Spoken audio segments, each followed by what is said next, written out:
All right, the Saturday Herald Sun columnist Steve Price joins me now to discuss this and the rest of the day's breaking news. Steve, what's your reaction now to this whole scandal involving Marcia Langton accusing the No campaign of running arguments that are racist? And do you agree with Dennis Shanahan that this is her equivalent of the Hillary Clinton deplorable comment?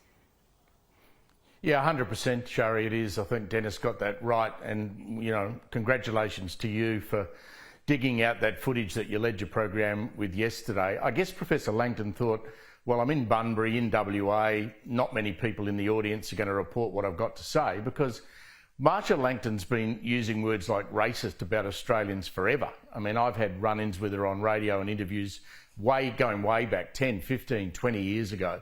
She is brutally honest. She believes what she's saying. And what the Yes campaign have done stupidly is tie themselves to elites like Professor Marcia Langton, and they've now killed off their own referendum, in my view, Sharri. Killed off the referendum. Well, it was a downward trend, but we'll yet to see in the post-mortem whether this does make a big difference.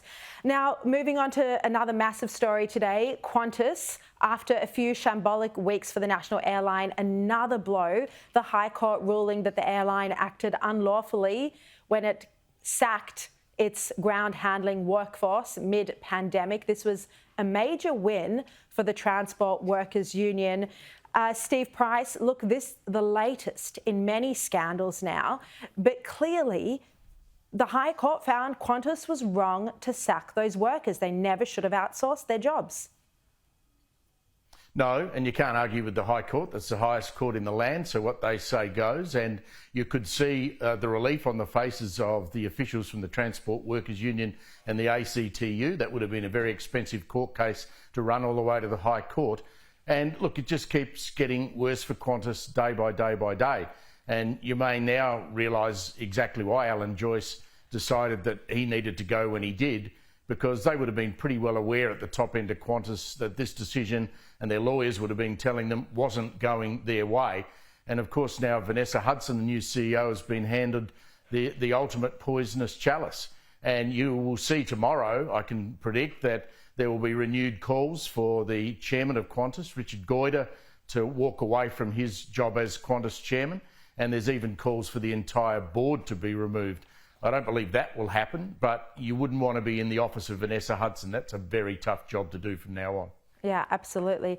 Now, Steve, you'll remember that the New South Wales Premier Chris Minns made the controversial decision not to light up the Sydney Opera House when it was King Charles's coronation.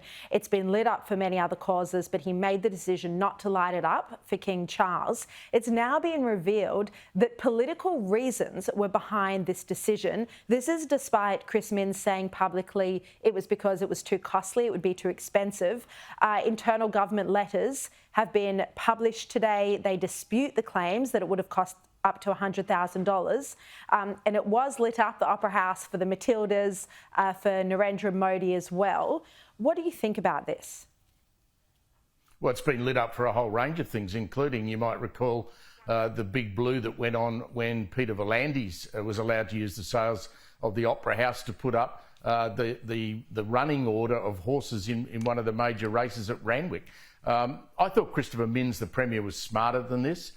He should have realised that he's the Premier of New South Wales for everybody, and that there are still a lot of people with strong ties to the royal family, people who admire King Charles III, and he should have done it. And when you don't do something like that, it's the cover-up that always gets you. When you start going on about, oh, it was too expensive, and, I didn't think it was worth spending taxpayers' money on.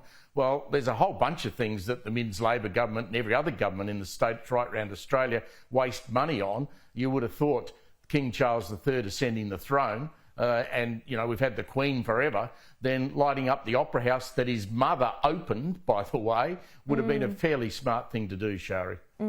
Steve, I want to talk about this story that broke just this afternoon by Chris O'Keefe on 2GB radio. A 6-year-old girl, an Australian girl, stranded in Samoa after doctors suspected that she had contracted bacterial meningitis. Have a listen to this. Righto, so you've got Meningitis Australia telling you, hey, you've got to get Bronte back home. You've got doctors in Australia telling, hey, you've got to get Bronte back home. What's happened with trying to get a medical evacuation? So basically the problem is the Samoan doctors have basically just given her antibiotics and gone, she'll be right, just go home. So because they've done that, Allianz Health Insurance is saying, well, we're backing the Samoan doctors over anyone you've spoken to in Australia, and because they're in Australia, not Samoa, we're not going to listen to any Australian medical practitioner, more or less. I mean, Steve, bacterial meningitis can be fatal. It is incredibly dangerous. The fact that this poor father, this poor little girl, had to publicly appeal for help in the media before Allianz Insurance agreed to provide a flight home for the family is appalling. Yeah, he shouldn't have to go to the media. I mean, that is just whatever happened to corporate empathy. I mean, Allianz have now been shamed into doing it. They didn't want to do it. They were going to save themselves all of the money. Empathy has to be something that corporate Australia has to continue to show, and Allianz should be ashamed of themselves. Yeah, I mean, this isn't like a broken leg. This is a matter of hours, and it's a life or death situation. Steve Price, thank you very much for your time.